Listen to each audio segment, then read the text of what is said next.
নমস্কাৰ বন্ধুসকল, মই দেৱজিৎ শৰ্মাই পুনৰবাৰ আপোনালোক সকলোকে ডিএছ গ্লোবেল ফাৰ্ম চেণ্টাৰ চেনেললৈ স্বাগতম জনাইছোঁ। বন্ধুসকল, আপোনালোকৰ জ্ঞাতাৰ্থে জনাওঁ যে মোৰ ছাগলীখিনি আহি পালে আজি এসপ্তাহ হৈ গ'ল আৰু আহোঁতে এবাৰ 5-6 দিনমান সময় লাগিল, গৰমো বেছি আছিল। তো ছাগলীখিনি অকণ চেহেৰা কম হৈ আহিছে, তথাপিতো ইয়াতে এতিয়া ফুল ছেট হৈ গৈছে, দেখিছে ঘাঁহ বন খাই আছে। এইটো ৰেড নাগৰাত খুব সুন্দৰ কোৱালিটিৰ পোৱালি, প্ৰায় 8-9 মাহ বয়সৰ। আৰু তেনেকৈ বাকী এইখিনিও আছে, আপোনালোকে চাওক। এইটো ব্লেক এণ্ড হোৱাইটত খুব সুন্দৰ পোৱালি। ইহঁত আহিছিলে যোৱা শনিবাৰে ৰাতি, দেওবাৰে পালেহি ইহঁতে।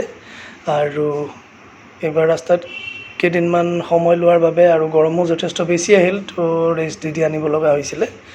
তো আহি পালে আৰু প্ৰায় আজি এসপ্তাহ হ'ল ইহঁতে ইয়াতে আছে মোৰ ঘৰত। আৰু এই ধৰণে ইহঁতে দানাৰ লগতে ঘাঁহ বন খাই খোলাকৈ ঘূৰি আছে।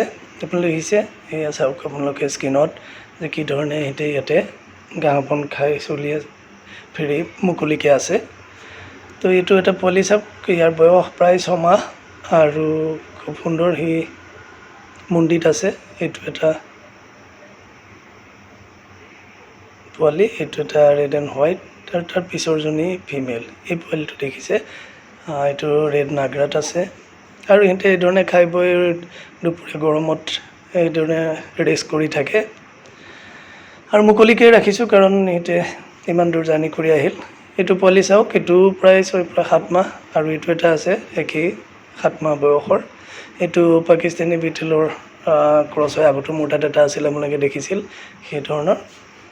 এইজনী ফিমেল, 4 দাঁত হৈছে আৰু প্ৰায় 1.5-2 মাহৰ গাভিনী। এইজনী 2 মাহৰ 2 দাঁতৰ ফিমেল, 1 মাহৰ গাভিনী। আৰু এইকেইটা মেল পোৱালি আছে। আপোনালোকে বন্ধুসকল চাওক কি ধৰণে সিহঁতে আমাৰ ইয়াত কলপাত ঘাঁহ আদি খাই খুব সুন্দৰকৈ আছে। আৰু এইটো এটা খুব সুন্দৰ কোৱালিটি আৰু খুব সুন্দৰ কালাৰত 4 দাঁতৰ বিটেল মেল হয়, আপোনালোকে দেখিছে স্ক্ৰীণত। তো চাওক কেনেকুৱা লাগিল। আৰু মই উদ্দেশ্য আছিল ভিডিঅ'টো বনোৱাৰ, মোৰ ছাগলীখিনি আপোনালোকক দেখুৱাওঁ। তো মই দেখুৱালোঁ, চাই কেনে পালে, কোৱালিটি কেনে পাইছে মোক কমেণ্ট কৰি যাওক।